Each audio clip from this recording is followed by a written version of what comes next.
É, pode crer. Na Manuel. Foi, me lembro. Beijo, eu e a Débora estava correndo, a Manuel tava rindo. Tá? Tu não viu ela? Vocês não viram lá com a biblioteca, o dia não pedaço de bolo. E você? Cadê a criança? Tá sentado, mas tá sentado. Ah, eu não posso fazer a calça, doido. André foi demitido. Olha, o André tá muito. Caramba, igual aquele bebezinho, sabe assim? Quem foi recém-nascido? Tu fica assim. Quem foi que comprou isso? Fui eu, ganhei lá. Eu achei muito legal esse carro. De repente, dá pra dar a calça de cada cor.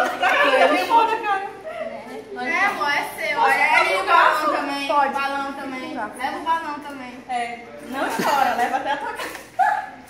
Princesa debochada. Para,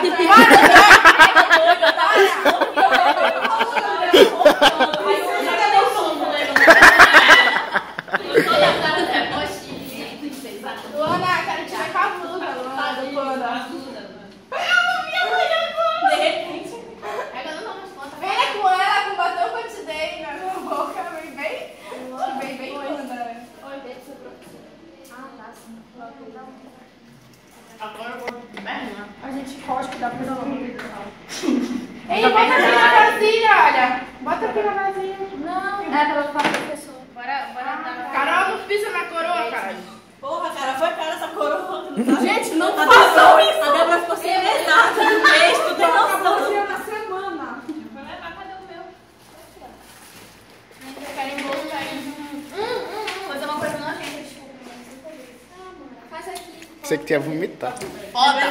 Vou falar, eu vim. Aí eu dou pra ela de novo pra ele. Ei, Débora, tu não quer me dar, Daniel? Princesa debochada. Não. Mas eu sou não. Cadê isso? Cadê a princesa favorita? Princesas não fazem isso.